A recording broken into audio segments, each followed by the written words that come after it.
Ликвидация очагов возгорания на территории Горного района ведется при активном участии добровольцев. Сегодня в Горный район Якутии отправляется очередной отряд добровольцев.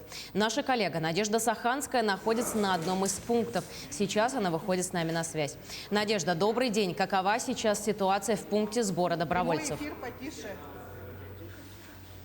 Добрый день, Валерия. Действительно, этим летом Якутия, а точнее многие жители поселков, сел и городов пострадали от пожаров, которые обусловлены природными условиями.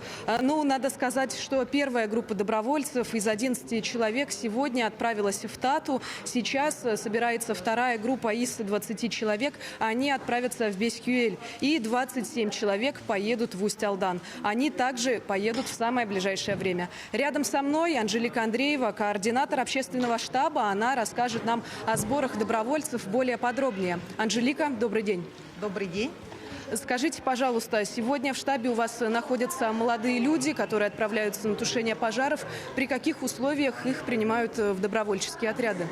Добровольческие отряды принимают молодых людей от 18 до 65 лет. Это по закону. И большинство, конечно, записываются, приходят через колл-центр. И также студенческие строительные отряды. И большая работа идет по землячествам. То есть, если земляки узнают, что идет пожар в их родном наследии, тоже приходят и записываются в добровольцами. На сегодняшний день у нас получается 212 человек работают по всей республике. Это 48 человек в Горном районе, 27 человек в Хангаласском районе. В Верхневилюйск выехали 30 ребят позавчера, в Намском 25 человек, в Кобяйском 63 человека работают, и 10 человек в Усть-Алданском районе, и 9 человек в Татинском районе. И, как вы правильно сказали, буквально сегодня у нас 3 выезда, и завтра тоже планируется 2 выезда. Скажите, вот сегодня помимо экипировки у добровольцев есть еще много продуктов питания. Вот несколько слов об этом. Да, мы, значит, общественно-добровольческий штаб был создан по инициативе народа. К нам поступают средства, и мы на них закупаем полностью обмундирование тем добровольцам, которые выезжают через нас.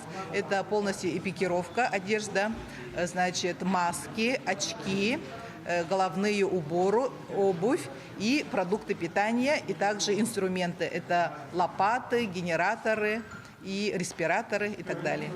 И вот последний вопрос. Скажите, какая основная часть населения мужского, все-таки, может быть, возрастная какая-то или социальный слой, который вызывается тушить лесные пожары, и сколько они пробудут на объектах? В основном к нам приходят ребята где-то до 30 лет. Но, конечно же, есть также добровольцы, которые в возрасте 50 лет. И даже нам приходило 2 добровольца, которые 60 лет. Это они изъявили желание. А в основном это молодые люди 30 лет. И, значит, они выезжают непосредственно на 7 дней, 5 дней, не меньше.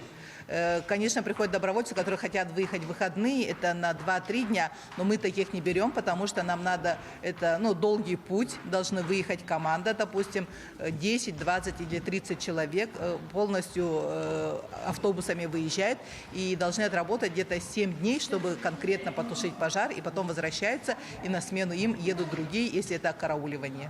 Благодарю вас, Анжелика, за предоставленную информацию. Напомню, что мы сейчас находимся в общественном добровольческом штабе Якутии по борьбе с лесными пожарами. На этот момент у меня вся информация. Валерия.